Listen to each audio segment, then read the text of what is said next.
I'm now going to tackle world religions, just to go through the basics of all world religions, principally to show how they're all connected to Druidism. We start here with Genesis, an alternative translation by Christian O'Brien. And his translation of Genesis 1 is as follows. In the beginning,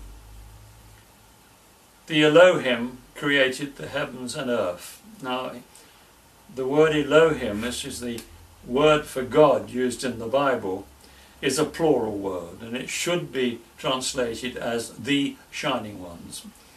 El means bright. Elohim is bright people. And so he made these small changes in the translation. Genesis 1:26, the Shining One said, let us make man in our image, in the likeness of ourselves. Genesis 2:8, Yahweh, the leader of the Shining Ones, planted a garden in Eden, which is in the east. And Genesis 5:24, Enoch walked with the Shining Ones. Then he disappeared because the Shining Ones took him away. So it's very important that when we look at this word God, it really, in its earliest form, is the Elohim.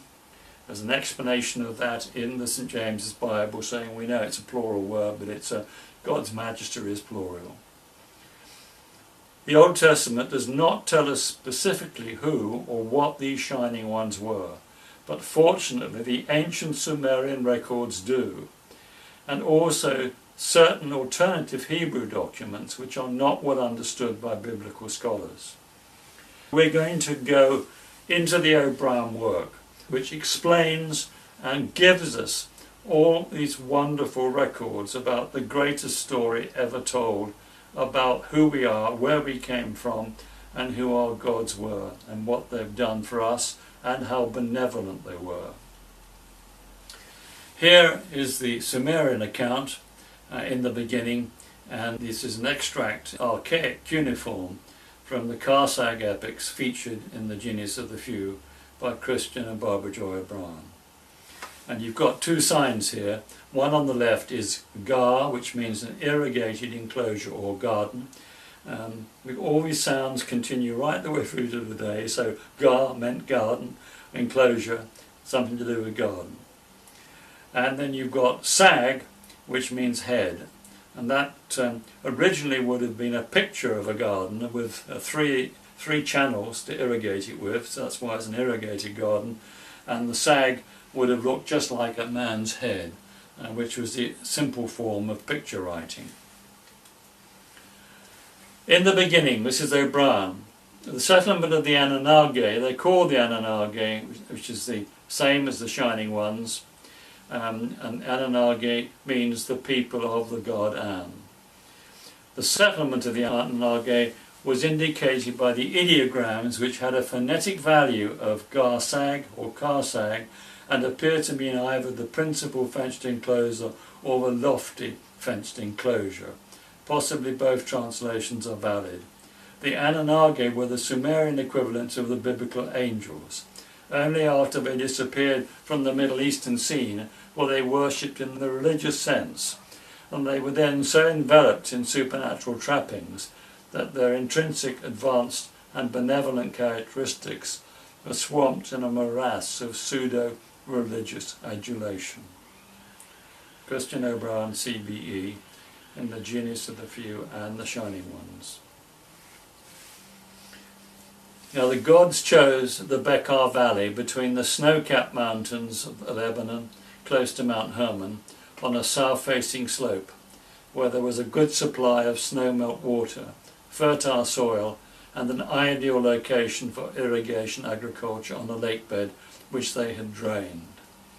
During the Younger Ice Age, this area was a glacial refuge for the important wild grasses, the oak, cedar, pistachio, and olive.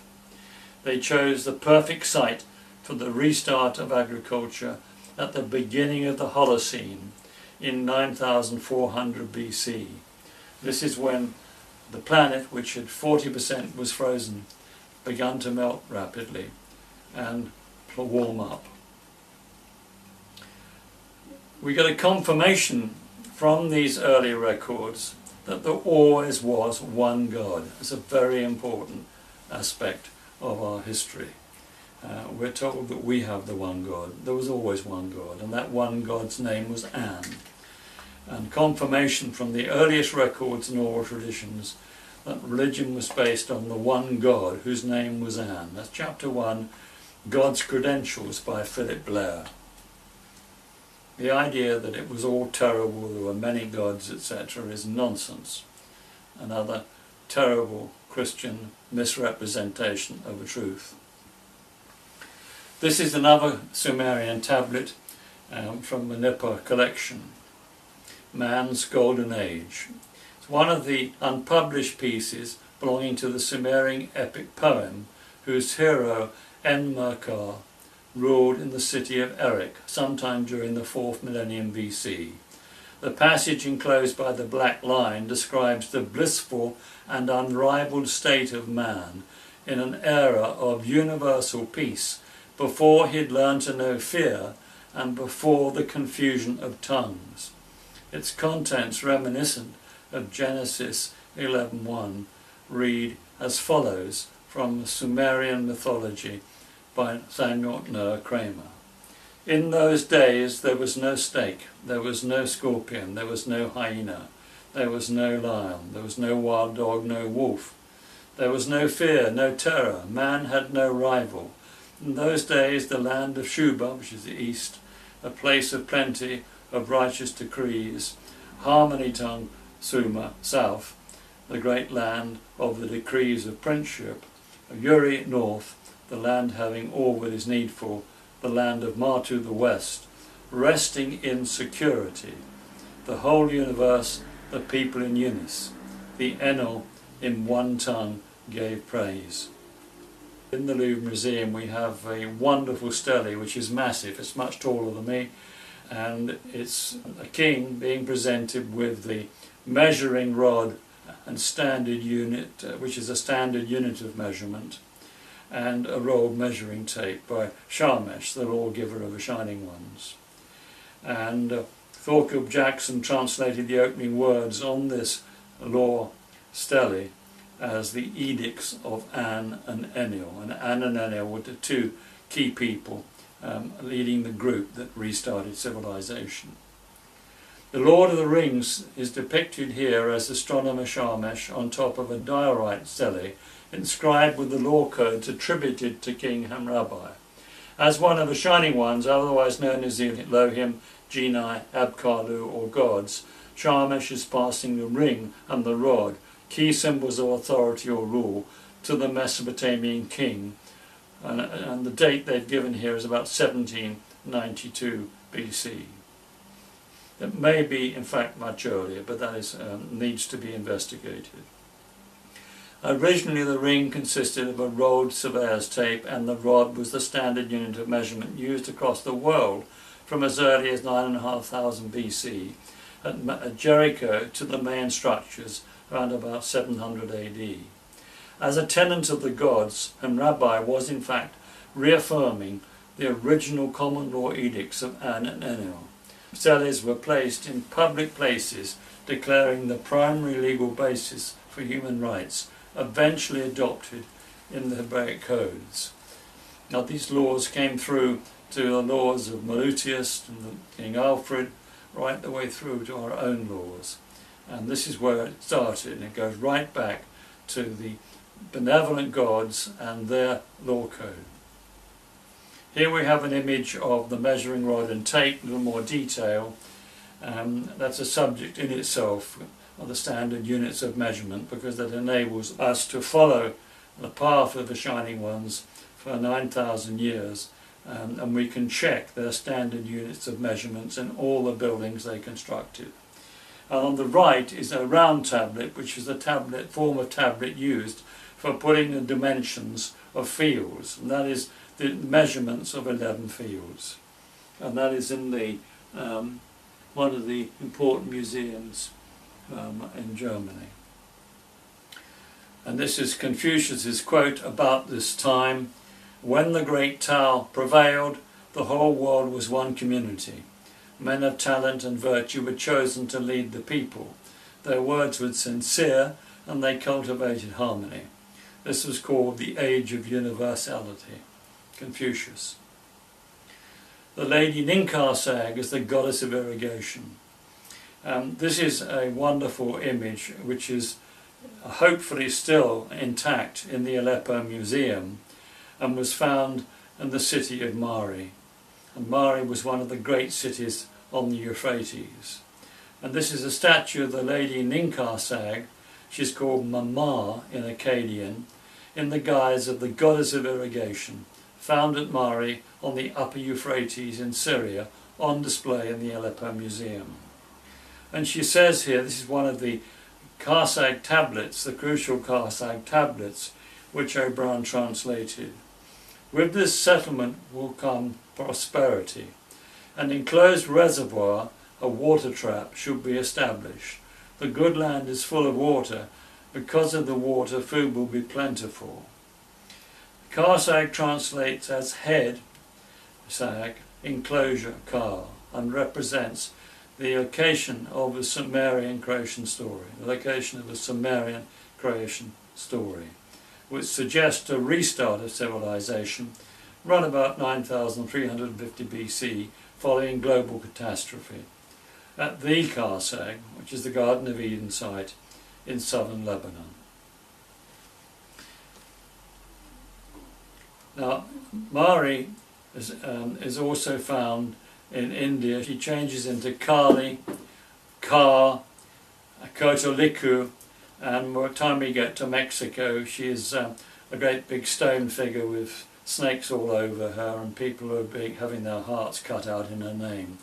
So she was, if you like, demonized over time by successive generations who had invented their own religious ideas, which usually means human sacrifice, killing each other, and the kind of the loss of that initial wonderful peace and law and order. When we actually look at this city of Mari, which is located in present-day Syria on the Euphrates, we're looking at the most incredible sophistication in terms of design, cities which had a very high percentage of orchards, and almost total control of water levels for irrigation, rich silt from washed down those valleys being utilised by farmers to feed the towns, and incredible sophistication as early as 4000 BC or earlier. And I think that's something that children aren't taught in school and should be taught in school. You have a wonderful past, an incredibly good organisation, very good town planning, and of course agriculture being the key. The Sumerian origins of the Indus Valley civilizations is also very important, because it wasn't just the land between the two rivers, Mesopotamia. It was also the Indus colony, as it would have been, of the Sumerians, and the colony of the Indus Valley, as in India, was founded by the Sumerian king Uraeus. Nina, the name in the Vedas, is also here in the Indian epics. The founder of the Indus colony may also be known as King Magdal, who was also the governor and king of Elam. And Elam, its capital, was called Susa, and we're right back to Dionysius of Susa, who wrote that lovely poem about the dispersal of people from the land of Canaan. And that was a province, in fact, in southwest Persia. So right the way from Syria through to what is modern-day Iraq, right the way into Persia, and then into the Indus Valley, it was all the same kind of people doing all kinds of sophisticated things. And this is Lieutenant Colonel L.A. Waddell, one of the great historians and linguists, and he says here, the Sumerian king Uraeus, or Nina, was the son of Hercules of the Phoenicians and the Greeks, identified with the Sumerian epic hero Gilgamesh of Erech.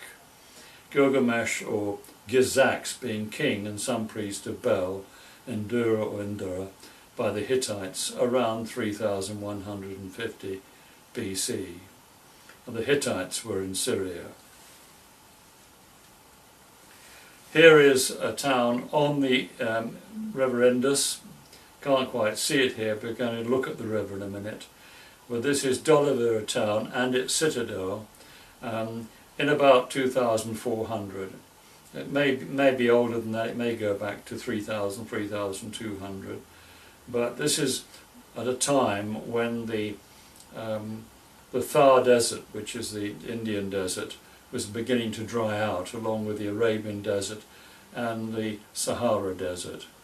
And it was just before the great catastrophe which really closed down most of the city-states between the Mediterranean and China.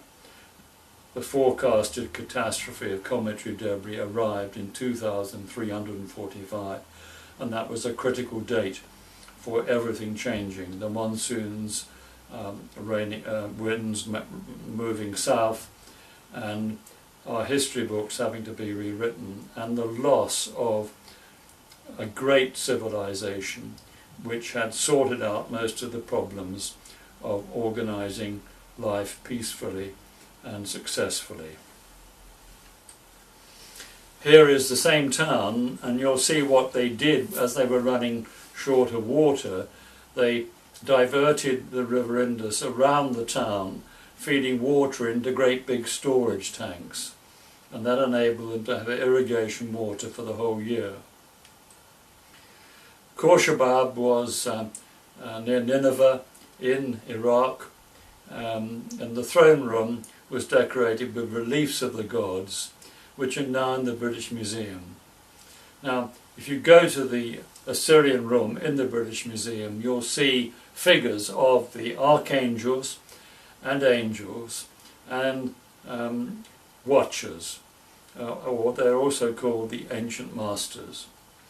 Now, the successor to Sargon II, Ashburnipal, collected a magnificent library of cuneiform tablets and said that he'd been taught to read the writing from before the flood. Now this is 721-705 Sargon, and his successor had been taught at the kingship school the Aleph-bed or alphabet which the Druids gave to the Greeks. Another reference to that very, very important story of there being two types of writing. The Aleph-bed taught in the kingship schools and amongst the Druids, and then the ordinary people were given the picture language which evolved into cuneiform.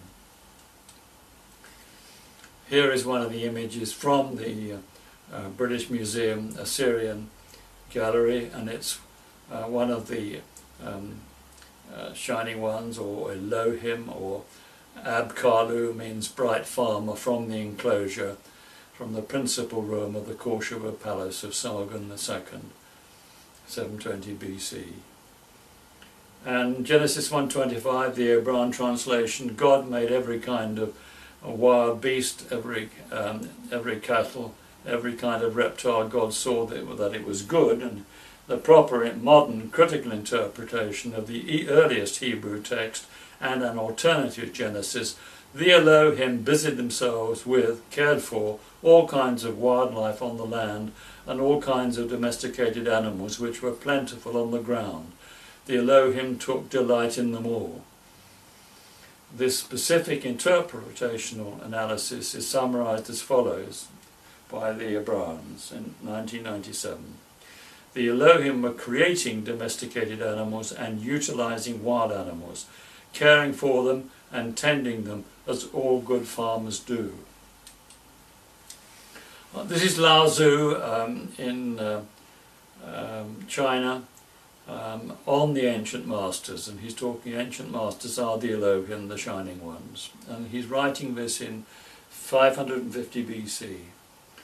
The ancient masters were subtle, mysterious, profound, responsive. The depth of their knowledge is unfathomable. Because it is unfathomable, all we can do is so describe their appearance. Watchful, like men crossing a winter stream. Alert, like men aware of danger. Courteous, like visiting guests, yielding, like ice about to melt, simple, like uncarved blocks of wood. And that's Lao Tzu in Tao Te Ching, chapter 15. And there is a statue of Lao Tzu on his ox, marking the spot where he stopped and dismounted before climbing to Lugan Tai, which is a mountain, to write the Tao Te Ching. And he was literally leaving at one point on his ox, and somebody said to him, "Well, have you written everything down? And so we know what your history is, that we all know about it." He said, "I haven't yet." So he said, "Will you please go and write a history for us?" Which is what he did. And that's what before he went off to write the Tao Te Ching. And that's images from the Jesus Sutras by Martin Parr, another very important book to read. Now this is ancient philosophy, the Tao. The Tao is still a pillar of Chinese society. Every person within themselves possesses the four principles of benevolence, justice, propriety and wisdom, and that each person has only to obey the law within themselves in order to be perfect. Words of Meng Zhu. Meng Zhu was a student of Confucius. Plato emphasized soon afterwards, right about 500 BC, that good people do not need laws and bad people will break them anyway. And a lovely quote here, again from the I Ching by Lao Tzu: "The superior person who seeks not only things but the Tao of things is rare.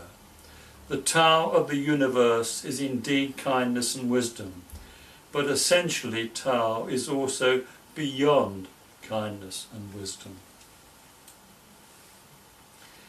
Plato, writing in his book The Republic in the 3rd century BC, insisted that the gods, in contradiction to some of the stories, are the source of good only and cannot be responsible for anything evil in this world. This is why he was so critical of stories claiming their supposed failings, however allegorical, and they should not be repeated, especially to the young. And here, what a reference from Gautama Buddha, who lived from 563 to 483 BC, and knew the Druids, communicated with the Druids. It's very important. And as I shall show later, links with Jesus. "Follow then the shining ones, for the wise, the awakened, the loving, for they know how to work and forbear." Gautama Buddha. And Jesus in Kashmir was regarded as a successor and an equal to Buddha. And 2 gold coins were minted, one with Buddha's head, the other with Jesus' head, by the king in Kashmir when Jesus arrived there and spent his time there. That is very, very important to realize what Jesus was doing there. Jesus was also having meetings with Thomas in northern India, and Thomas was actually asked to build a palace, being an architect for one of the kings at Taxila in northern India. And that these are views, later views from Alexandria, which was visited earlier, on the Golden Age. The Alexandrians had a profound interest in what they saw as the pure and simple wisdom of the Druids. Their view, like that propounded in the book of Genesis, was that man had fallen from grace, and that developed society was deficient compared to the golden age of the past. They shared this opinion with many other thinkers of classical antiquity, notably the 8th century BC Greek poet Hesiod and the 1st century AD Roman Lucretius. What was the British Church? 2 very important pieces of further information to tell us that we have to totally reverse our views on religion. All had originally one language and one religion. This was the religion of Jesus. the everlasting gospel. Antiquity preaches the gospel of Jesus. William Blake, 1757 to 1827. And second, from St. Augustine, who came as the Pope's representative to persuade us all, very unfairly, you might feel, that Roman Catholicism was the answer and we should forget everything else we've learned. But he actually said this: "For the thing itself, which is now called the Christian religion, really was known to the ancients, nor was wanting at any time from the beginning of the human race until the time when Christ came into flesh, whence the true religion, which had previously existed, began to be called Christian." So here you have St. Augustine, the Pope's messenger, actually saying, well, the true religion really is Druidism. How about that? I think that sums up my message that I'm trying to get across to you all. And here a postscript on this issue from the great Sir Alan Gardner, who was the greatest linguist of Egyptian hieroglyphs, and he was there when Tutankhamun's tomb was discovered, and this is one of his quotes, and it's very important. "From the Egyptian point of view, we may say that there was no such thing as religion. There was only Heka, and the nearest English equivalent of which is magical power." I will add the most important issue for the world today and the world then. This concept that equality of women in the ancient world. They had equality of women. We, in our ignorance over the past 3,000 years, have denigrated women. And it's one of the greatest tragedies. And it's something we should put right as quickly as possible. Now, in the ancient world, the words Yahweh meant leader, and Asherah meant his consort, could be his wife, which is the equivalent of what the words we use today for the mayor and mayoress. So the smallest village, town or great city-state, we had the leader and his consort. There was always a man and a woman involved. So if we have a mayor of London, we should have a mayoress of London. Second most important point, and this tradition still survives in the Himalayas, where the women decided on who they slept with and when. They're expected to understand the cycles of the moon. They're expected to understand, because of that knowledge of the cycles of the moon, as to when they were likely to get pregnant or not. They made the decision on who they slept with and when. It was their choice. And men had to accept that and realize that. And if a woman, or you made friends with a woman and she was lucky enough to like you, who'd want to sleep with you, that she'd take your hand and rub the palm of your hand discreetly, and that was the message that you had a chance of making real friends with her. Women had special incentives if they did not have children. They could own property, run businesses, own slaves, who were bonded servants protected by strict laws, not what we normally think of slaves. And they became slaves usually to pay off debts. They became a slave until they'd paid their debts off. In India today, women who can't pay their debts go and work in the brickworks, and the rate of interest on their debts is so high they very rarely get out of those brickworks. You have no idea how fair the ancient laws were. Now the veil first appeared in Assyria under the Assyrians when things had broken down following the great catastrophes.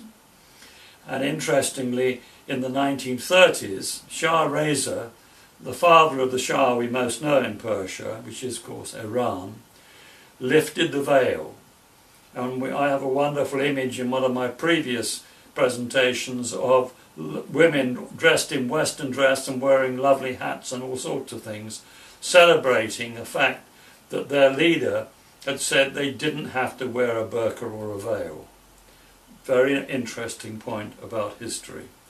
But the rigid religious views of the priests could not be overturned. But that's another story for the future. Just briefly on Cymric origins, more than 3,000 years ago, people who spoke the old Cymric language were broadly known as the ancient British or Welsh. Later, around 650 BC, descendants of King Omri, king of Samaria, in Celtic Cymru is still pronounced Comri, they came as farmers, graziers and tradesmen from the eastern Mediterranean to carry out their trades and skills, making their home principally in Wales from Cardiff to Yorkshire, occupying lands devastated by cometary debris. They joined indigenous peoples and descendants of earlier migrations from the eastern Mediterranean of the peoples of the god An. Now these people were people of King Omri, and King Omri was very much linked to King David and the Hebrew world at that time. But the people who came from Samaria were Druids. Very, very important point. Of their ancient laws, the edicts of An and Enlil once stood above all others, namely the law that protected the lives, roles, skills and prominent position of the husbandman, stockman and shepherd. They were at the head of the hierarchy, and they were supported by the artificers who provided the farmer, stockman and shepherd with the things they needed and took the food from the husbandman, stockman and shepherd back to the people in the towns. The soldiers were the next most important group, and they protected the farmers and the land and the food supplies. In modern terms, a key part of an ancient law is tenant right, a fair value placed on the work carried out to provide land suitable for and in good heart for all types of food production. Tenant right is crucial. These master craftsmen and women have subsequently deployed their agricultural skills and knowledge in their adopted homes and around the world, bringing untold benefits and quality of life to indigenous peoples of the countries they populated. Agricultural production was maintained often in the most adverse circumstances and on the most demanding land, following great commodity price depressions and forced migrations. Many successful attempts have been made to subject the husbandman, stockman and shepherd to the corrupt overlordship of land, not just for rent or tithe, but nearly always because of the value of their skill in providing food and other linked resources. The current situation is the loss of common sense and practical skills. Now in the 21st century we're seeing a contrived and deliberate attempt to remove these master craftsmen from their land and destroy the generations of accumulated agricultural land and wildlife management skills. Solution to their problems lie with educating our modern world to the facts about agriculture and wildlife management, and ensuring that safety nets and support exist to prevent good farmers and wildlife managers from being put out of business by the constant failures of bad government. Sufis were Hanifs, perfect ones. Abraham, Muhammad's wife and sister-in-law were all Hanifs. Sufi were allied with the Cathars, and those Sufis who escaped the crusade which the hounds of hell perpetrated upon them went to join the Bogomils in the Balkans, where the problems still continue, and a library, a museum, was recently targeted by US bombers. This library held their sacred books. That's Robert Baird again, the author of Diverse Druids. And from the Sufis, who are part of Islam, we get the Sunnis and the Shias, who were two groups that broke apart much later on. So their traditions go back to this important, wonderful source, as ours do. And we all need to wake up to our real history of religion so we can all work together and love each other and understand that our beliefs go back to a common benevolent source. Same with the Hindus. Hinduism is a diverse system of thought with beliefs spanning monotheism, polytheism, paganism, monotheism, atheism, agnosticism, Gnosticism, among others. concept of God is complex and depends on each particular tradition and philosophy. It's sometimes referred to as henothetic, in other words, involving devotion to a single God while accepting the existence of others. That's a nice compromise. But any such term is an overgeneralization. And this is very important. Hindu is said to be the oldest religion, but this is a Hindu scriptures refer to a celestial entities called the Devas, or Deva in feminine form. Devata used synonymously for Deva in Hindi, which is the shining ones. They may be translated into English as gods or heavenly beings, so the Hindus were aware of the shining ones. The Devas are an integral part of Hindu culture and are depicted in art, architecture and through icons, and mythological stories about them are related in the scriptures, particularly in Indian epic poetry and the Purana. They are, however, often distinguished from Ishvara, a supreme personal god, with many Hindus worshipping Ishvara in one of its particular manifestations, or ostensibly separate deities, as their Ishta, Devata, or chosen ideal. The choice is a matter of individual preference or regional or family traditions, but they are paying their respects to the Shining One, so they go back to the same source. I'm just adding this additional one or two items here which are going to be important, because some of the biggest problems we face are, as we know, enormous religious divisions and political divisions which are destroying the world, literally. Some people have even said that we're in World War III. And it would appear that government and faith is almost out of control.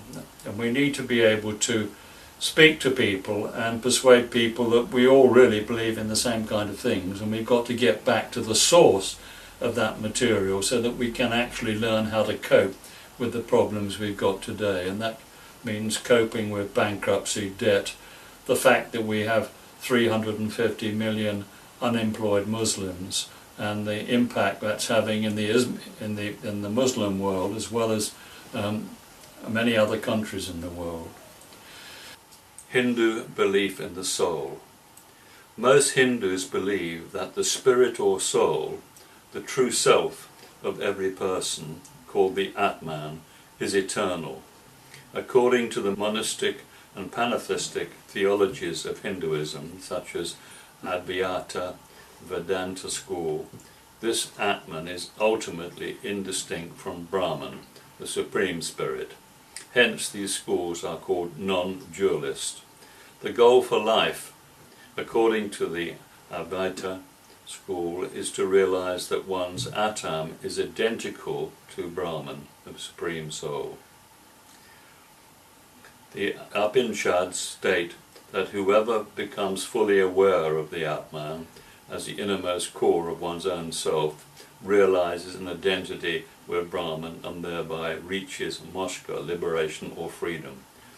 Now this is very, very similar to all the teachings of the journeys of the soul, which are centered on Jesus's teachings to his inner circle of disciples, described in the first presentation I did on this broad subject, which is Learning from History 13. We have this marvellous quote, which is in fact a favourite of Barbara Joy O'Brien's, who has a chapter in The Genius of the Few showing, it's called The Unity of Truth, and it shows how all religions are linked together.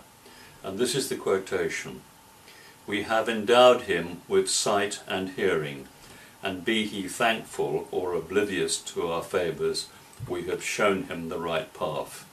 And that is Quran, Q-U-R''A-N. Now that is a sacred scripture of Islam, and for all Muslims the very word of God, revealed through the agency of Archangel Gabriel to the Prophet Muhammad. Although most modern Muslims know it as the Holy Quran, many of them still refer it to as Al-Quran or Al-Karim, or Al-Quran al-Majid, which can best be translated as the Noble Quran or the Glorious Quran. We translate the Quran as the readings and recitations of An, which takes the Muslim understanding of religion right back to the original man who led the small group of people who restarted civilization and agriculture at Karsag in around about 9,500 at the end of the Great Younger Dryas Ice Age. Here I put a lovely picture of one of the most important sites in Britain. I've now discovered that it's the second Christian church in Britain, 62 AD at Llanillid, and it's a later church in this photograph, and there's a mound, a ridge mound, which was in fact a site of the house or building used by Joseph of Arimathea, number 3, same man as Joseph of Arimathea. He was called Illid in Welsh, and it was close to iron and coal deposits in South Wales, literally a few hundred yards away. And it was quoted by Tacitus as a safe house for Christians. And Tacitus was born in AD 56, and so during his life, when he was recording history, he made this particular statement, which is very interesting. The first church is undoubtedly at Llandaff, which is on the edge of Cardiff, and the first high dry ground on the River Taff, and that clearly was the first Christian church, almost certainly dedicated by Joseph of Arimathea and Urgain at an earlier time. Urgain was responsible for, they say, up to 100 corps or choirs, which were centres of education in the land of the Silurian people, which is South Wales. This slide is 500 years later from Llanillid and Llandaff and Glastonbury, and on Iona in Scotland under Columba. Now this is a long while after the original teachings of Jesus and Thomas and the family of Caractacus and all the work that they did. And this is a point really where Christianity took over from the Druids in Iona, and it's very clear that women were downgraded at this point. And this is a book on Iona. There was hostility towards Columba. It was a question of copyright of books, other issues in Ireland, and he was thrown out of Ireland and went to Iona. There was little different with the beliefs of the Druids, but distinct cult submitting to rules and calling themselves Culdees. Their institution was a monastery called monastery for men and women. They were married. There was a women's island, however, and wives did not reside in the institution, only bound by obedience. To poverty they did not bind themselves. On the contrary, they seemed to have laboured diligently to procure for themselves and those dependent on them the comforts of life. Now, I've included in this presentation the key subject of original sin, and this is something which is very important to discuss and to see where it came from, and the consequences of it are that every Christian religion seems to consider original sin as an important factor, whether they're Anglicans or whether they're many of the other variations of Christianity. And we have problems because the concept of regarding your children as sinful and born sinful actually creates a lot of problems, and I'm going to show you where this original sin idea originated and why it is so wrong. Now, the greatest educational establishment in Britain, one of 4 key centres, Old Sarum, Llantwit Major, Bangor-on-Dee Druidic Academy, and Glastonbury were the four most important centres from very early times and regarded as Druidic academies. But Bangor-on-Dee was special. You can see it's in the curve of the sacred River Dee. You go there today and you're told that Christianity started with the message from Augustine of Canterbury when the Pope sent him to Britain to convert the British, and anybody before Augustine of Canterbury is regarded as a pagan or a heretic. Well, we know that's totally wrong and disgraceful. But on this site we had a magnificent monastery. It was clearly visited by Jesus, and St. Paul followed on, as St. Paul followed the trail of Jesus around all these areas. And in fact, St. Paul talks about Bangor-on-Dee, and on the four gates of Bangor-on-Dee were, if a man will not work, he will not eat. The rule of Paul. And so that's a very interesting aspect. And so then we have Paul travelling to London and preaching on the site of St. Paul's. But he's really following up on Jesus and actually producing a stricter branch of religion, which is far less credible than the honest beliefs of Jesus and his twin brother Thomas. Now this is where the Pelagian heresy, as it's called, or the defence of free will over original sin, and this is between the dates of 386 and 430. The Pelagian heresy originated by Morgan or Morion. Morion may have been a variation of that Welsh name Morgan. And he was the 20th abbot of Bangor, being in truth nothing else than a revival of Druidism and the old Druidic ideas with regard to the nature and free will of man.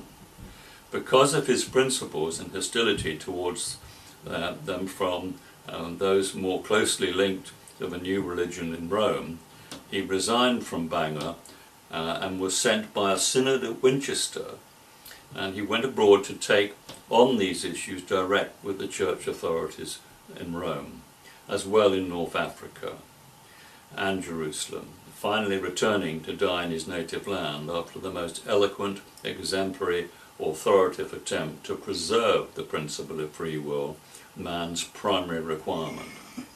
Pelagius, his Roman name, was born on the same day as his principal opponent on this critical issue, Augustine of Hippo, November the 13th, AD 354.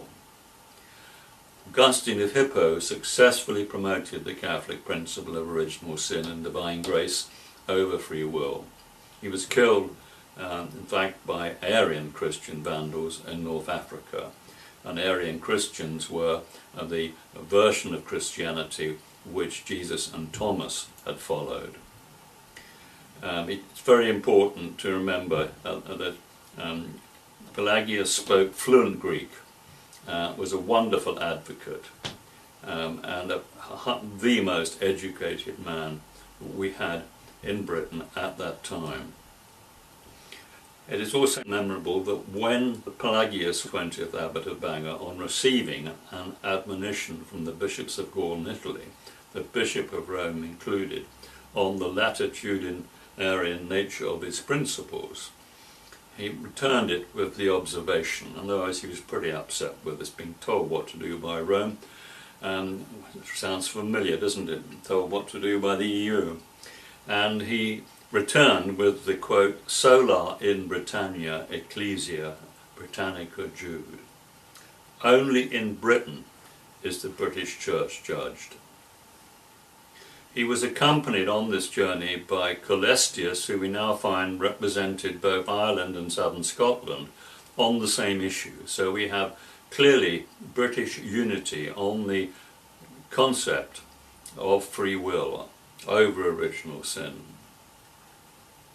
Now the tenets of original sin put forward by Pelagius in his attempt to retain the Druidic and British Church principle of free will, published at Rome previous to AD 409, and this is from the Encyclopedia Britannica, that Adam would have died even if he had not sinned, that the sin of Adam injured himself alone, not the human race, that newborn children are in the same condition in which Adam was before the fall, that the whole human race does not die because Adam's death or sin, nor will the race rise again because of the resurrection of Christ, that the law gives entrance to heaven as well as the gospel, that even before the coming of Christ there were men who were entirely without sin. Interesting, the law gives entrance to heaven as well as the gospel. One of the great quotations attributed to Thoth, was also called Hermes and Enoch, was that the law is the precursor to freedom. And that applies today more than anything else, that the law should be observed by everybody. Nobody is above the law, king nor God. Now, when we come to what happened and why Augustine of Hippo decided that we were all sinful, we find that it was a text taken from the books of Enoch. And I'm going to read this out because Christian O'Brien did a tremendous amount of work on the Secrets of Enoch in particular. And we realized that 15 or 16 people had tried to translate the books of Enoch, and only one or two had really succeeded and made a good job of it. And O'Brien followed this up. And this is the quotation with O'Brien's comments below. After this, the men brought me to the sixth haven, and there I saw 7 groups of angels, very bright and wonderful, with their faces shining brighter than the sun. In a previous presentation I've explained that they were wearing a sunblock on their faces, which made them look very fearsome. And so they were pretty ordinary people as far as we're concerned. But he says they were brilliant and all dressed alike and looked alike. Some of these angels study the movements of the stars, the moon and the sun, and record the peaceful order of the world. Other angels there undertake teaching and give instruction in clear and melodious voices. These are the angels who are promoted over the ordinary angels. So the archangels are promoted out of the angels, and beneath the angels, in fact, are the watchers. Now they are responsible for recording and studying the fauna and flora in both the highlands and the lowlands. There are angels who record the seasons and the years, others who study the rivers and the seas, others who study the fruits of the lowlands, and the plants and herbs which give nourishment to men and beasts. And the angels study mankind and record the behaviour of men and how they live. Now O'Brien makes this point. The passage goes even further and provides a rational explanation for the religious concept of the recording angel and the writing down of the good and bad deeds of men. From this account we can now understand that these angel investigators were only observing mankind from an anthropology point of view, a genetic and psychological viewpoints. They were not concerned with guilt or original sin, which can now be seen as superimpositions by later misunderstanding religious interpreters. Now I do recommend that people buy The Genius of the Few, which will be available towards the end of 2016 again, being reprinted. All the books are being reprinted. And there is a section on Enoch and Enoch's records, and they make a marvellous endorsement of all the teaching and all the material that I've been putting forward on the subject of the Shining Ones. It's the translation, an alternative translation of Genesis. It's the Sumerian text, which I'm going to deal with at the end of this talk, and also it's the books of Enoch, and you've got 3 totally independent sources telling the same story to back up the information which I'm giving you. Free will or original sin? You're back to Pelagius, 20th abbot of Bangor-on-Dee. He left for Rome about AD 390. Without freedom of will there is no humanity. Freedom of conscience was both the birth and breath of manhood. The essence of the soul was will. When we look at plants and animals and just about everything on this planet, is this ability, freedom of movement, free will, outside a totalitarian type system that actually allows every living thing to better itself, to think, to improve, to do all kinds of incredible things. It's a basic principle of evolution and good behavior too. This basic Druid doctrine was promoted by the Church under its intellectual leader Pelagius, and he took this message to Rome until he was confirmed a heretic. After 7 hearings, he conducted himself brilliantly, but Augustine of Hippo made sure that his followers ganged up against Pelagius, and his colleague Calestius was also turned into a heretic by the so-called Catholic Church at that time. Augustine, who had unjustly insisted upon Catholic dogma of original sin, as I've said before, was eventually killed by Arian Christian Vandals in North Africa. However, the concept that we are born sinful remains church policy on a massive scale. And unfortunately, what goes with it is pay us some money and we will forgive your sins. And allow you to draw your own conclusions from this evidence. Now there's just a little bit from a Welsh historian, and I love his name, Theophilus Evans. And this is just an extract that I'm reading to you which confirms more evidence on this particular subject. If the account of the Welsh historian Theophilus Evans is to be believed, then Augustine was no saint, and that is Augustine of Canterbury. He is commonly credited with bringing Christianity to the Saxons in Britain. Well, that isn't strictly true because it was the Saxons were much later. But when he went to Wales, he encouraged the Saxon army to carry out a massacre of 1,200 monks, some people say 2,000, and scholars at Bang Isicoed near Wrexham, which is Bangor-on-Dee. And in fact, it was the Northumberland king and his army, under the instructions of Augustine from Canterbury, that slaughtered these monks and scholars, and Augustine himself sat in a chair and watched it happening. Christianity arrived in Britain during the 1st century AD, as I've described in my article. This is an article from the Anamundi.com website. Early British Christianity. The notion that Augustine brought Christianity to Britain is pure myth.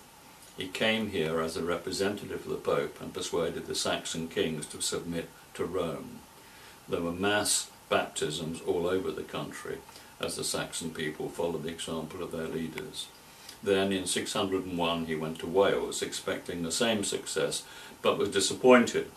The Welsh already had the true faith given to them by the early church, and they did not need any new innovations from Rome. I say here Roman Catholic dominance by force. Augustine demanded that the Britons should accept all the doctrines of the Roman Catholic Church, although he offered them time to do it in a piecemeal fashion without converting to Roman Catholicism at once. When they refused, he instigated the Saxon army to attack the monastery at Bang Isicoed. And in fact there were, as I said, probably 2,000 monks and scholars killed, and this included 4 of the Welsh kings and their much smaller army. He sat and watched this massacre happening. But a similar situation 150 years later, when King Charlemagne in France and Germany beheaded over 400 people who refused to convert to Catholicism. So if we want some advice on original sin, we can look to a quote from Jesus, which I believe is in John, or it may have been removed as it didn't fit in with the Catholic doctrine and modern church doctrine. And this is the quotation, which I'm assured is reliable. "For God has created you in his own likeness, innocent, with pure souls and hearts filled with goodness, destined not for the conception of evil schemes, but to sanctuaries for love and justice." And that's Jesus' message. The Catholic doctrine of original sin, on which European laws are still based, guilty before being proved innocent, are based on a false understanding taken from the books of Enoch, which was church canon at the time of the perpetrator of this injustice, Augustine of Hippo, round about 395 AD.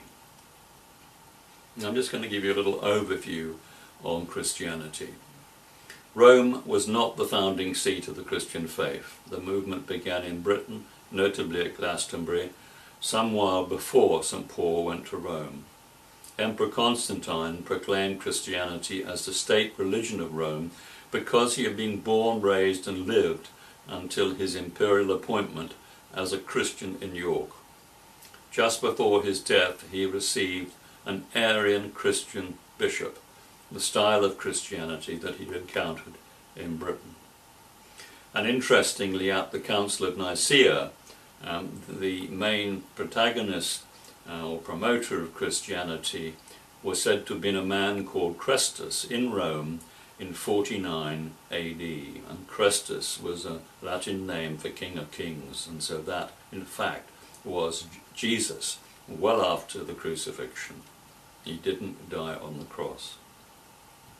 What St. Augustine brought from Rome to England in AD 597 to Canterbury was not Christianity as commonly taught, but Roman Catholicism. Conclusion. Notwithstanding all the centuries of historical and monistic documentary record in England, the most comprehensive survey on the subject of Christian religious heritage was that of the Vatican librarian Cardinal Cesare Baronis, who almost became Pope. Having spent 30 years searching the Vatican and Lateran Palace archives, he is regarded as the most learned ever scholar of church history, and his 1601 Annals Ecclesiasticae is one of the foremost documents of Christian literature ever written. Despite all the orthodox propaganda of Rome, however, Baronius deduced that Polydoro, that's Polydore Virgulo, who wrote the history of Britain for Henry VII, Eusebius, Tertullian, Gildas, the much maligned William of Malmesbury and Geoffrey of Monmouth, and all others, including St. Augustine, had been correct.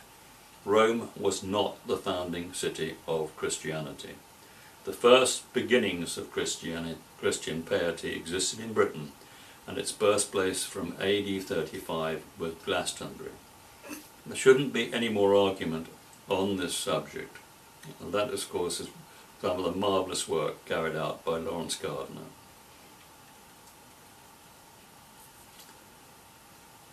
End of the British Church, AD 664. Now, the British Church was dissolved at the Council of Whitby in AD 664 and supplanted by totalitarian Catholicism, which ruthlessly enforced the overlordship of land, religious dogma such as original sin, and the appointment of monarchs. That was through the donation of Constantine, which fraudulently gave the popes the right to appoint kings, something that Henry VIII found out a long while after he asked the Pope if he could marry again. Above all, the removal of natural laws which required free will and the equality of men and women. I believe that what we have now is a fitting summary of world religions, and I believe it's something which Christians and Islam, all the various branches of religions, the non-conformists, whatever you like to call yourself.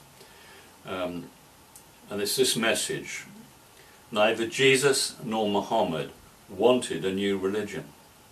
it was clear that they both wanted to return to the Abrahamic faith of the Golden Age.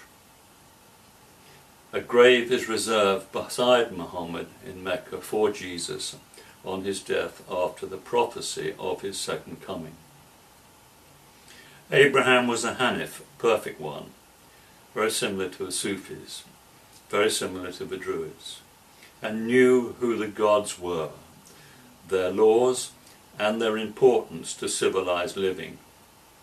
Above all, through divine kingship, the delivery of freedom, justice, leisure and instruction to all the people, or all the citizens.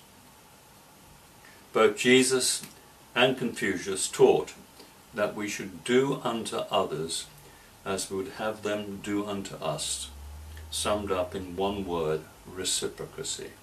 We don't really have to do anything more than remember that one word and follow those basic rules. Now I'm moving on to the subject of the Garden of Eden, on which most of my presentations feature in various components and parts. And my greatest concern is that the religious establishment and the academic establishment in particular, particularly in Oxford, Cambridge and in Pennsylvania, where the Karsag tablets reside in the University Museum, trying to get the academics out of their straitjackets and open their minds and actually look at this wonderful story, which is our story, all of us.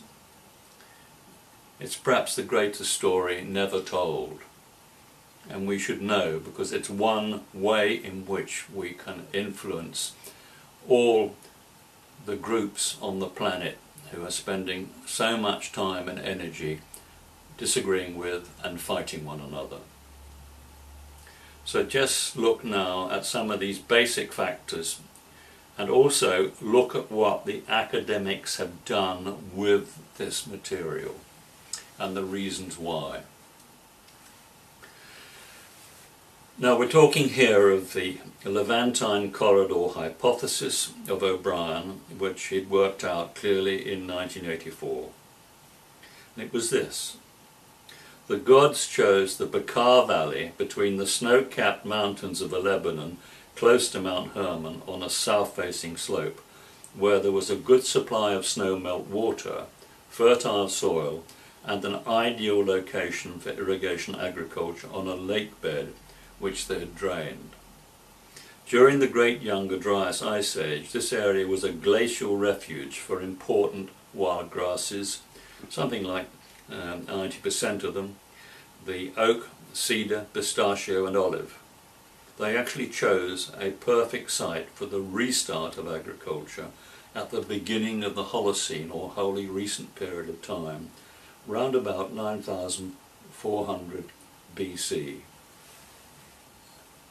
We're told in the Sumerian account what happened. And O'Brien makes this, starts this off with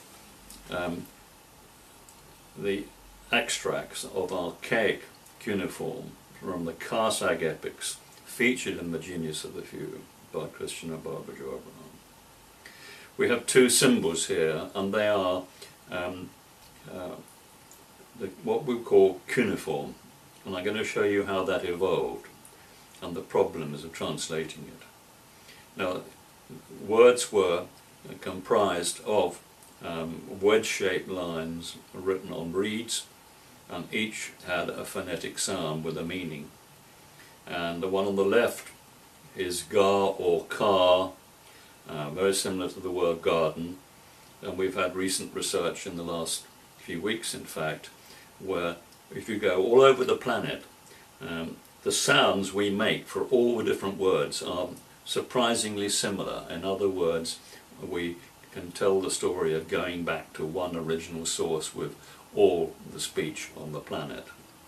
So here we have gar, an irrigated enclosure or garden, and the indications that it was irrigated are those three lines in the middle of that area, so to speak, which indicates that it's a garden which was irrigated. And the second sign is sag, which is a sound. So the sound was gar, sag, or car sag. And the second sign, sag, is actually a head. And I'm going to show you that head. Cuneiform script. The cuneiform script underwent considerable changes over a period of more than 2 millennia. The image below shows the development of the sign sag for head. Now you can see it was first just like an ordinary head, and if it was to speak, the mouth was open. To drink, there was a water sign in front of it, etc., etc. So it was very clear for an ordinary person to see what that picture actually meant, and it was a picture language for everybody, for the people. In-house they used what is called an Aleph beg, which I will refer to that later, but the Aleph beg was the speedy writing of Enoch used in-house and eventually passed from the Druids to the Greeks, who over 100 years adopted it as the Greek letters. So you can see here the first head, then it's tipped on its side, and then it's written in straight lines with a wedge-shaped reed, and then it becomes ever more complex, where the scribes have made changes, and the only people who really understand it were the scribes by the time we get to 6 and 7, which is the time of the Akkadians. And unfortunately our academics cannot believe there was great sophistication the farther you go back, and therefore they start their training of people to understand this cuneiform script with the Akkadian script, which starts in 1600 BC. What O'Brien did, which was different, was to go right back to the original picture signs in order that he became the person who was best able to translate the cuneiform text. And he picked up upon work that had already been done by the Reverend Professor George Barton, who worked at the Bryn Mawr University in Pennsylvania. He was a Quaker. And I'll show you, this is what I'm going to read out. It is we can change the dates and make them much earlier now, but stage 1 shows the pictogram as it was drawn around 3000 BC. Stage 2 shows the rotated pictogram as written around 2800. Stage 3 shows the abstracted glyph in archaic monumental inscriptions, which in fact, we can redate them all much earlier, and even the very earliest cuneiform now we can, which is the wedge-shaped lines, we can date that to at least 4600 at the time of Uruk. And at stage 4 it's written on clay, and it's a sign, same sign written on clay, contemporary to stage 3. Stage 5 represents the late 3rd millennium. Stage 6 represents the old Assyrian ductus of the early 2nd millennium as adopted into Hittite. Stage 7 is a simplified sign as written by Assyrian scribes in the early 1st millennium until the script's extinction. So that's the evolution, and our academics have made enormous errors by not picking up on the Reverend George Barton, and O'Brien has come in with his brilliant practical Brian as one of the world's leading exploration geologists, practical man, and sorted this issue out, but none of the academics want to listen. O'Brien describes here and says this: the settlement of the Anunnaki, which is his translation of the Anunnaki, which is well talked about by the academics. The settlement of the Anunnaki was indicated by the above ideograms, which had the phonetic value of Garsag or Karsag, and appears to mean either the principal fenced enclosure or the lofty fenced enclosure. Possibly both translations are valid.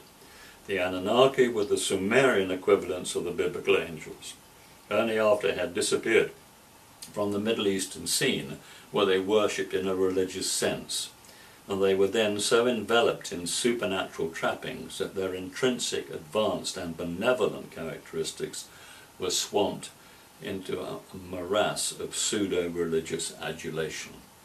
So there we are. We're living in a world now of pseudo-religious adulation because we've missed out the key points and facts about our ancestors and their benevolent history.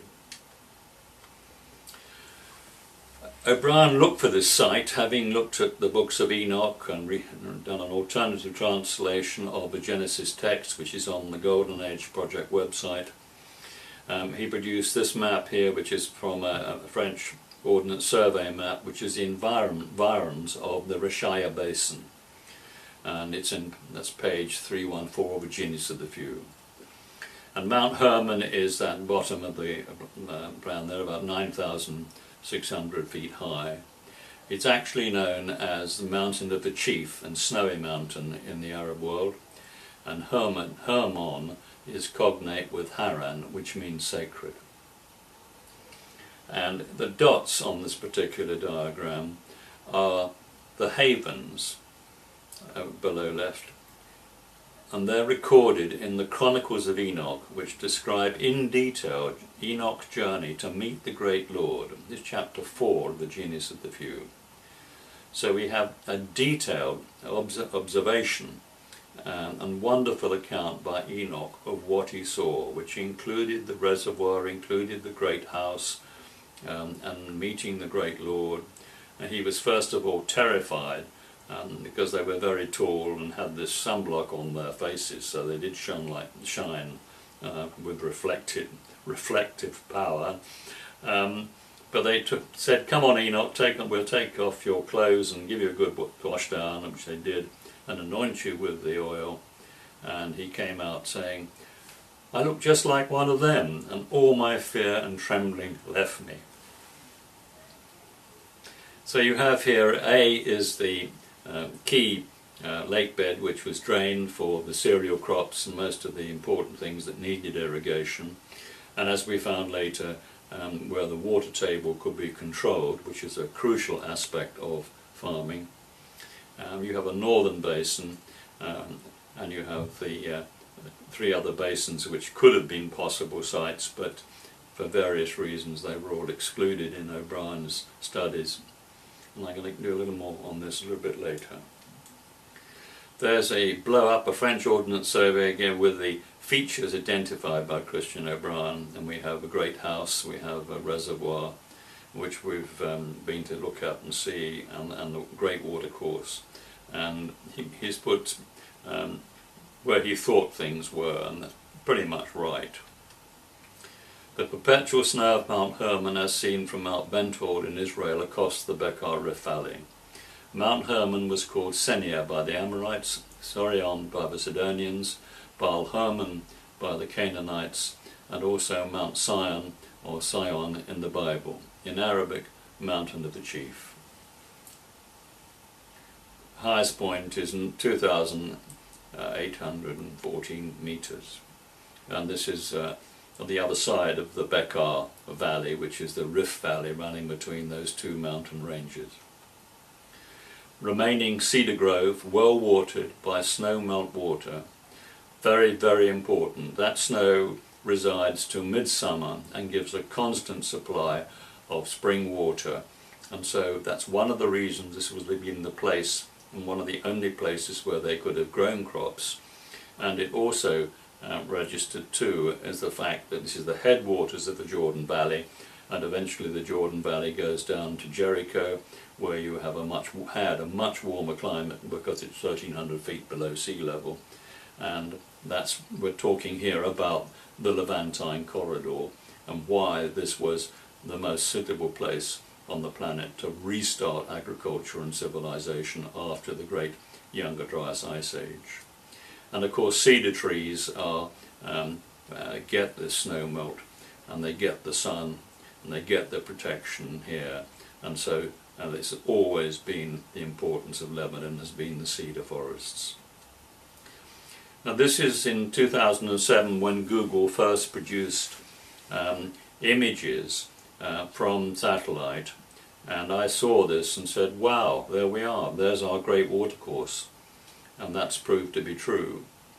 We made a site visit in 2009. We took a lot of photographs, some of which I'm going to show you now. and there's absolutely no doubt that that is the site of the original watercourse. And that's watercourse looking east back towards Mount Hermon and to the reservoir. And in this particular photograph, the basin, because the waterworks and everything waterworks is broken down, and the flood water is not diverted as it was originally down that watercourse to the Wadi Nerab, then you've got flooding when you've got peak snow melt. And that's even better because that shows you more clearly the watercourse from a closer position. So this is what Genesis says, the Garden of Eden. And the Lord God planted a garden eastward in Eden, and there he put the man whom he had formed. And out of the ground made the Lord God to grow every tree that is pleasant to the sight and good for food. And a river went out of Eden to water the garden, from whence it was parted and became into 4 heads. The name of the first is Sion, the name of the second Gihon, the name of the third Hiddekel, and the fourth is the river is Euphrates. Now, what I want you to look at are those bold figures, and a river, in fact, was a watercourse. They had not translated the cuneiform correctly when they put this material together in exile in Babylon, from whence it was parted, and that means sluices, and then became into 4 heads, irrigation channels. And so we got all the reasons why, looking for rivers that went out of Eden to water the garden. And then it's completely wrong. We've got to look at the practical issues, and then we get our solutions. And of course, we may well find that the channels, the irrigation channels, did have names, as any farmer would put a name on them, and they may well have been used to give names to rivers much later. And we're looking here at the Hebraic translation in the Genesis at about 500 BC, when in fact we're looking at 9,000 years earlier, when this reservoir and this area was utilized to restart agriculture and civilization. As the eastern end of the watercourse, you can see 2 big banks of sand, which are the banks of the watercourse. They're currently being bulldozed and filled in to make small containers for water when it floods, and orchards where they push the sand and banks of the watercourse in. So this priceless, wonderful story of our ancestors as being savaged by people with bulldozers and building houses on the important sites, and that we're losing the heritage. Now, the good news is that the Association for the Protection of Lebanese Heritage have listed it as an area for protection, and we're working hard to get it protected, but we need your help, please. This is looking down to the level basin from the Great House. This is Enel's Great House, where Enoch went to meet the Great Lord. Above a hillside well, which you can see halfway up on the left-hand side just. Nobody knows how that manages to still work, and the locals say it always has water at the same level, regardless of conditions. And it was in the area where there would have been sites for livestock buildings and pastures and orchards and plantations. That is the site of the Great House, and that is in fact material largely which is being bulldozed to the edge of the house. And this is described as a great cedar-built house within the sanctuary. The lofty enclosure perched on the high rock, and that has a wonderful view over both the North Basin, South Basin, and all that's going on, and that's where we believe that Enel's Great House was built. Site of Enel's great cedar-built house and enclosure on the high rock. Various descriptions from the ancient texts are clear in providing the evidence. We're looking here at the Eker mountain house, where the gods lived and divine decrees were given, kingship was exercised, and from which the cosmic waters of fertility flowed. Descriptions of the great cedar-built house within the sanctuary, with the building of stone fireplaces, and where Adam and Eve spoke to the serpent, all help to support the O'Brien thesis that this is the site for the Garden of Eden. So it's a flat top hill overlooking North and South Shire basins, and it's got a very clear dog head there, which would have seen very well from the air. And the word serpent, the serpent in the garden, was a person, not a snake. The word serpent is an extremely old word with the roots in there of serve and S-A-R, S-A-R-V, etc. is about service, about medicine, about wise men and women understanding science. It's not snakes, and of course we get the reptilians and the snakes all coming in and distorting the original wonderful story. Now this is the issue. Oxford University have classified the secular tablets translated by Christian O'Brien as fragments or versions of Oxford University established myths.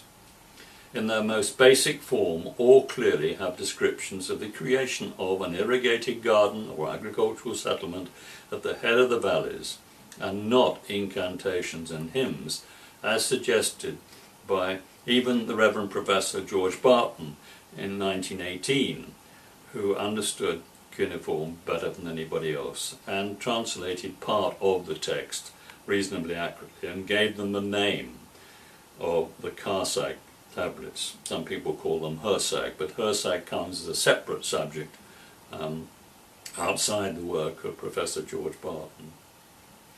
Now the Nipper Library cuneiform tablet numbers and descriptions below are held by the Museum of the University of Pennsylvania. So this is the most important view. You have a modern title, and that's to our Oxford academics who have filed them away, not understanding the translations. And it's the debate between sheep and grain, a Barton cylinder, Enil and Ninil, self-praise of Shulgi, Old Babylonian Oracle, Kesh Temple Hymn, the debate between winter and summer, hymn to Emil, lament for Uyur. Now the museum numbers are beside them. Anybody can do this research, particularly if you live in America and in Pennsylvania.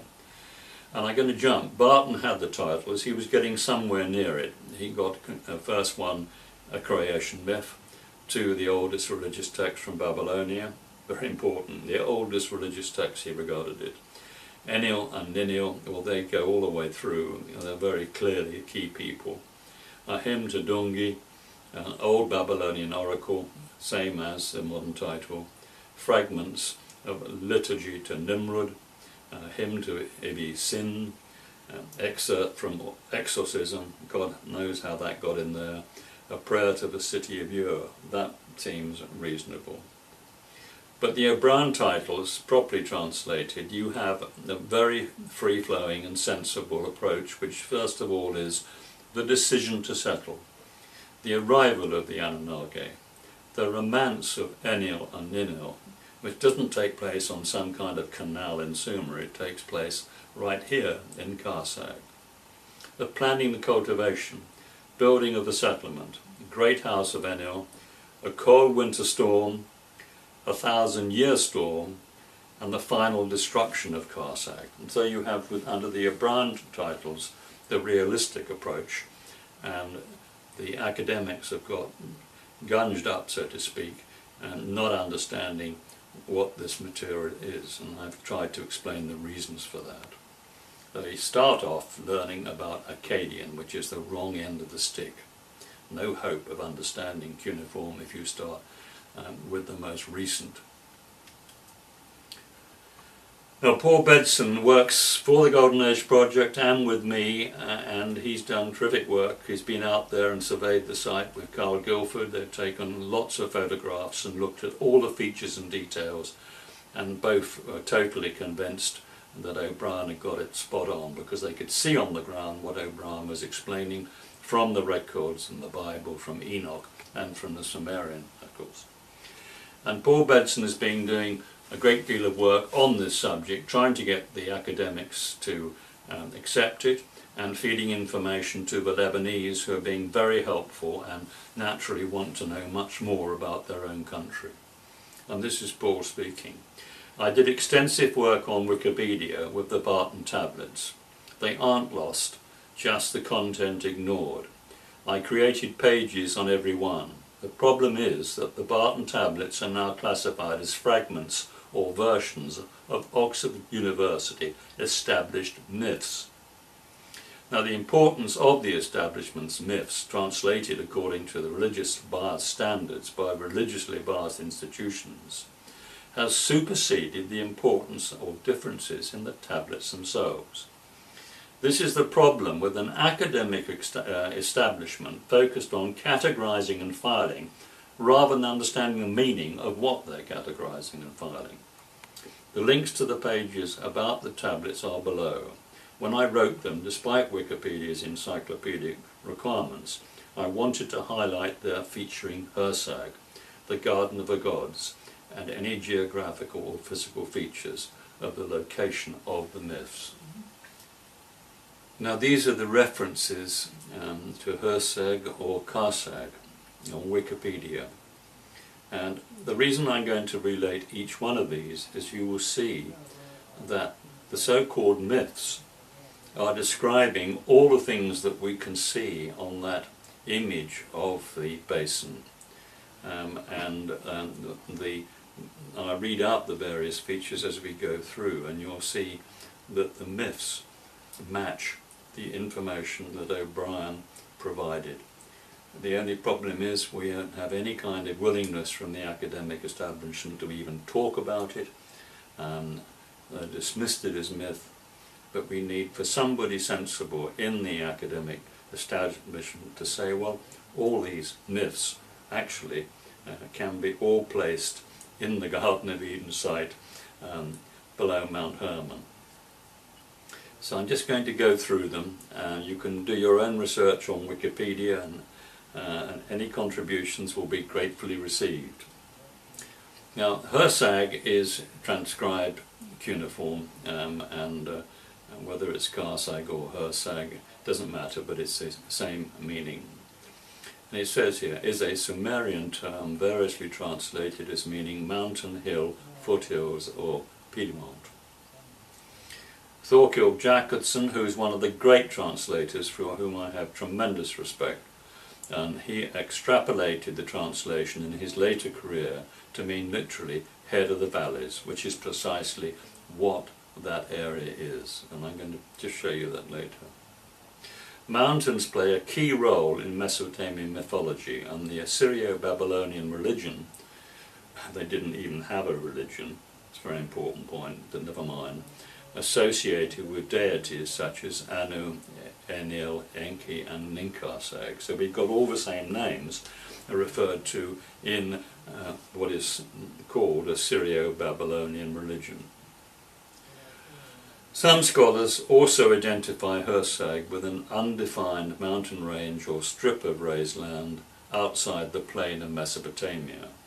Well, this of course was 5,000 years before Mesopotamia could be populated because of all the melting ice, etc., and the fact that you would have had terrific floods, and it wouldn't have been suitable to do anything much in the land between the two rivers, which is what Mesopotamia means.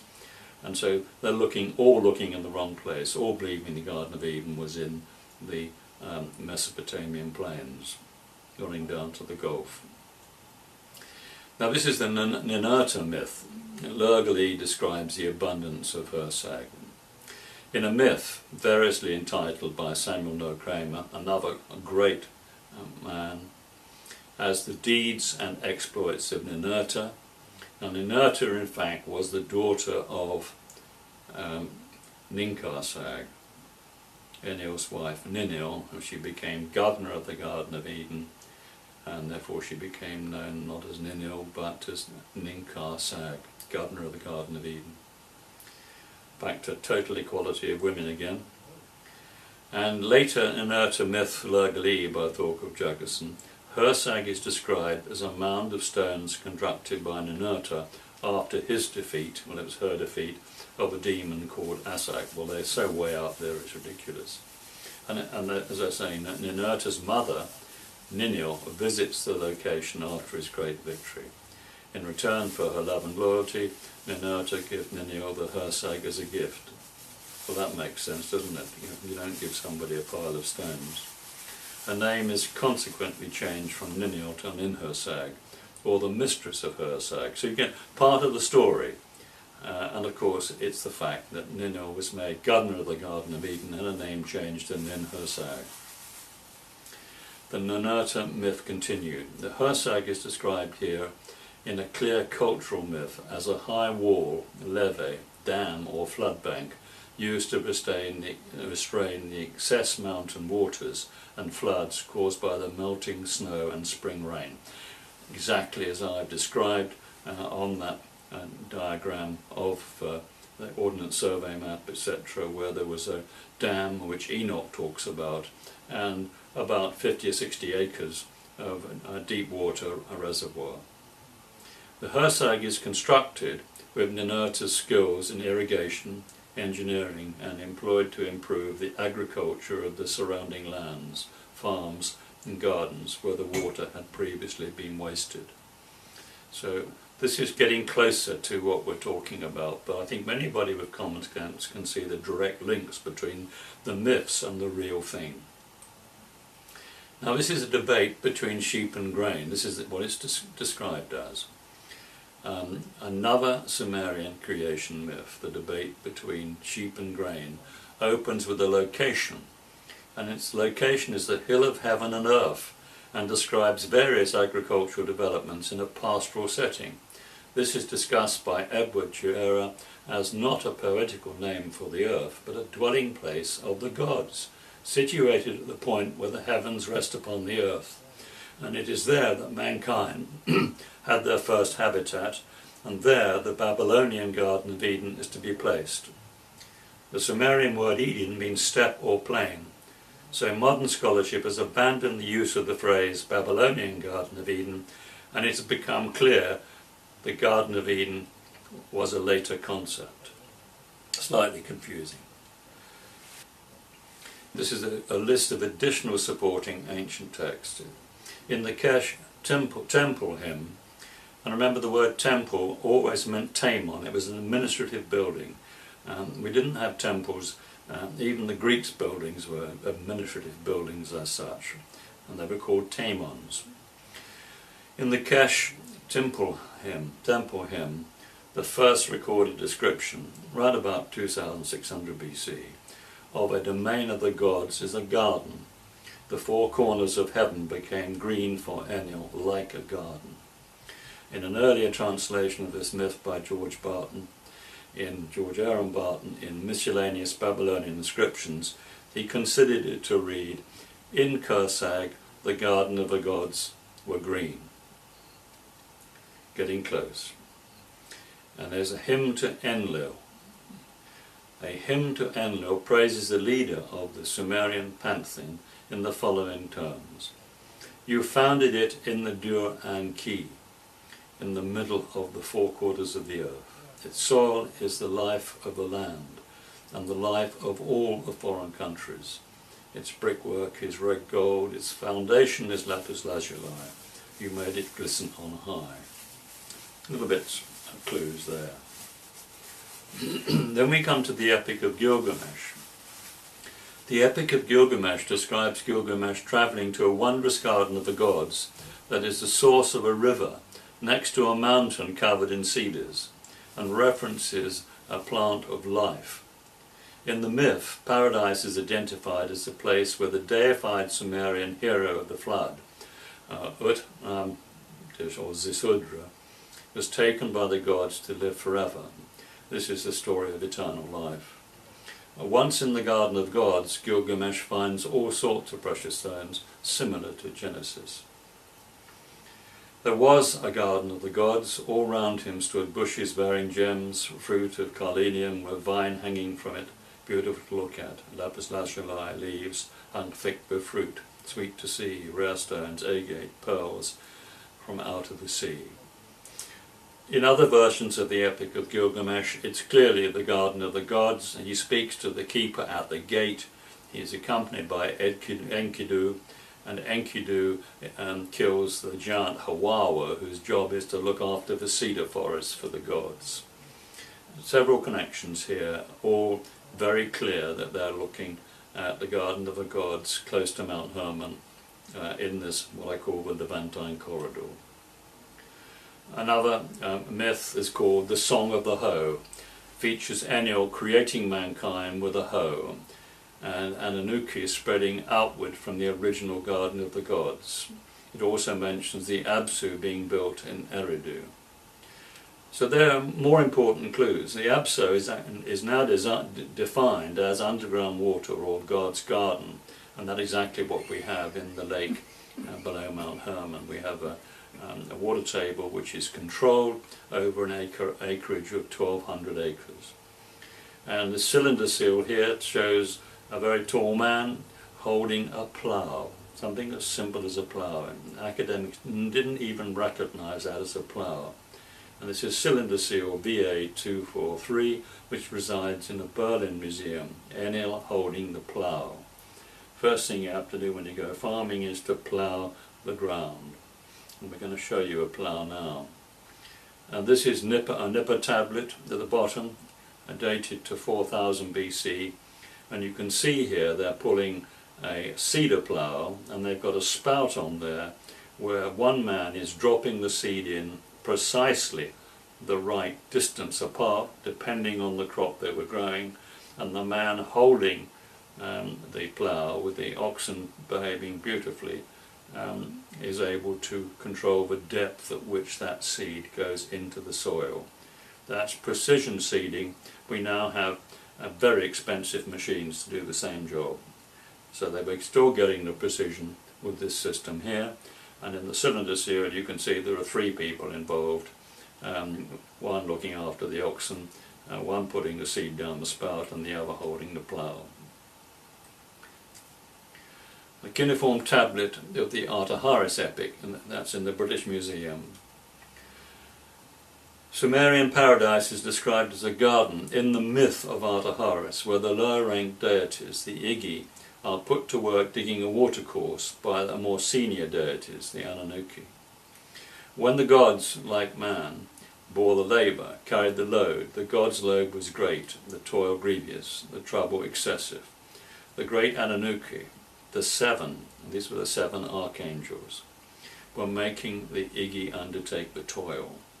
The Igi then rebel against the dictatorship of Enlil, setting fire to their tools and surrounding Enlil's great house by night.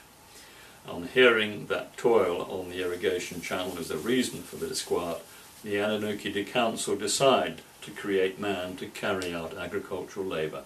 Another similar story, but you've got digging a watercourse which was 1.5 miles through solid rock, very similar in dimension and size and scale to the rock-cut ditch around Jericho, which I describe elsewhere in other presentations. And this is a very important Ezekiel quote, a clue to the location of the Garden of Eden. Behold, the Assyrian was a cedar in Lebanon, with fair branches and with shadowing stroud, and of high stature, and his top was among the thick boughs. The waters made him great, the deep set him up on high, with her rivers running round his plants, and sent out her little rivers unto all the trees in the field. Therefore his height was exalted above all the trees in the field, and his boughs were multiplied, and his branches became long because of the multitude of waters when he shot forth.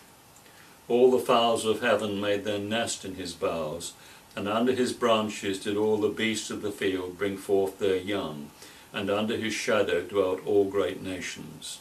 Thus was he fair in his greatness, in the length of his branches, for his root was by great waters. The cedars in the garden of God could not hide him. The fir trees were not like his boughs. The old chestnut trees were not like his branches, nor any tree in the garden of God was like unto him in his beauty. I have made him fair by the multitude of his branches, so that all the trees of Eden that were in the garden of God envied him. This is from Ezekiel. And I said earlier, in the Epic of Gilgamesh, the cedar forest was visited by Gilgamesh and Enkidu. And Enkidu is said to have killed the giant Hawawa, who guarded the cedars for the Anunnaki. Both spoke to the keeper of the gate at the entrance to the enclosure, the garden of the gods. Roman Emperor Hadrian brought in strict laws to protect the Lebanon cedars, and Queen Victoria donated large sums of money too for the preservation of the cedar trees in the Lebanon. Now this is an extract from the Bible. The Bible itself lends further credence to Israel or some place nearby as the location of the Garden of Eden. Cedar trees are mentioned elsewhere in the Bible as references to Lebanon. Judges, Psalms, Song of Solomon, Jeremiah, Isaiah. In this passage the Bible says that the Assyrian was in Lebanon. And of course Assyria did cover Lebanon in those very early days. From this we can infer that the Garden of God and the source of the rivers of the garden was somewhere close to the land of Lebanon. More evidence, more clues. The Mount Hermon range, a wonderful photograph there with Mount Hermon above the clouds and the mist in the valley. There is a panoramic view across the Rishaya Basin, southern Lebanon, taken during our November 2009 visit and survey of the site of the Garden of Eden, and called Karsag by the Sumerians, a composite photograph by Carl Guilford. That's a fisheye lens, so what we've got is a flat basin, but it looks like it doesn't look flat there, but it is.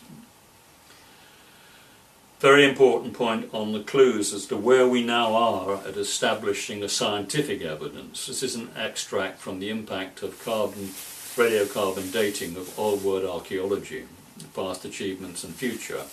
Obar Joseph, Peabody Museum, Department of Anthropology, Harvard University, Cambridge, Massachusetts. And this, I'm just reading this extract. Second, there's a general agreement on the identification of the Younger Dryas, whether in marine sediments, lake cores, or spelethifams. And this is Wright, Rosignol, Strick, Hillman, Gordon Hillman, very important man, Landman, Barr Matthews, Lamp and Stern, Fondigo and Frumkin. The conditions prevailing during the Younger Dryas are crucial in interpreting the archaeological remains, and unfortunately the dating of this period in the Near East is not without difficulties. According to the ice cores, the Younger Dryas lasted from 12.9, and that's before present, thousand years, to 11.6, which is just over 9,500 years. While in the Vav sequence of Lake Van in eastern Turkey, this cold and dry period was longer by around 800 years. What this means is that if we're looking for the origins of agriculture, we mustn't go too far north, because there was an 800-year difference between Lake Van and Turkey and what we're talking about, which is Karsag and the Levantine corridor. This is the very latest research. We did originally believe there were 7 independent centres for agriculture. Now we have this diagram which shows 10 probable centres of origin, and I want you to look at Aswad, Jericho here, right in the middle of that, those black dots. And because of the work carried out by Obar Joseph, then we should be looking at Aswad and Jericho and Abu Mahdi in preference to those northern sites, because they were clearly much later, up to 400, 800 years later than the Aswad and Jericho sites, and the Levantine corridor runs from Aswad to Jericho. The flow from the Rishaya Basin, the Ahia Plain, which we looked at that basin and the Great Watercourse, that runs to the Hisbani River, and the Hisbani River is in red, and then it goes into the blue, and that is the headwaters of the Jordan. And the red, in fact, is an underground channel, which is the suspected route and when the locals put dye down there, they found it came out in the Hisbani River. So they tracked that underground watercourse which drains the basin, particularly when it's been flooded, and we believe that the water table was controlled at a sluice at that point where that underground river runs through the karst limestone, which is the porous limestone. Many people are told quite erroneously by the dating which came from Cambridge, in fact Cambridge University dating of the Sumerians. It was completely wrong, and it had to be put right by Lieutenant Colonel L.A. Waddell, and the first earliest Sumerian king we have here reigns from 3,378 to 3,340. And remember, their timekeeping and astronomy was brilliant, and so we can rely on these dates to be pretty accurate. But that particular extract from L.A. Waddell makes the point that the first Sumerian king was 3,378, and it was a confederation of the city-states, a very important point. When the kings began to realize they needed a meeting council and discuss their problems, when there were difficulties with one of the kings, they would appoint a king of kings, and in Sumer he was called a Shishak. So a king like Ramesses was given the title Shishak, and of course that everybody got confused. Who's this Shishak? But it was the title, and titles given in the ancient world has caused chaos amongst all the genealogies. In Greek it was Ozymandias, in Saxon it was Bradwald, in Britain with Jesus it was Pendragon. Jesus was the first Pendragon, King of Kings of the Britannic Isle, when he took the throne as the Hound of Bel, as it was, Cuno Bellinius. And as a postscript here, we move on, of course, to Baalbek, which comes later than the Garden of Eden site, and this is an Akkadian tablet some 4,000 years ago, states, "All we great Anunnaki," which is Anunnaki in the correct translation, "decided together on a rule. Anu, which is An, and Adad would rule the highlands, and I, Enil, would rule the lowlands." And so you have the lowlands from Karsag down to Jericho, and the highlands of the area around Baalbek. In this stanza, the highlands and the lowlands are relative terms. We know that Enil, the lord of the cultivation, ruled in Karsag, so that here the lowlands refer to that irrigated plain as distinct from the surrounding mountains. The highlands, therefore, were the higher parts of the Lebanon area. In these parts today there exist the magnificent ruins of Baalbek to remind us of the almost incredible achievements of gods and men in times so remote that the mind has difficulty in comprehending the span of it. These ruins comprise an architectural complex, the description of which includes such superlatives as having columns amongst the tallest ever constructed on earth, the largest stone blocks ever used for any purpose, and the boldest architectural engineering feat ever carried out in the ancient world. And that's from The Shining Ones by Christian and Barbara Joy Barn. And the columns at Baalbek were Aswan granite, the pink granite from Aswan, all the way from Egypt up to the mountains of Lebanon. And that is the end of this presentation. Thank you.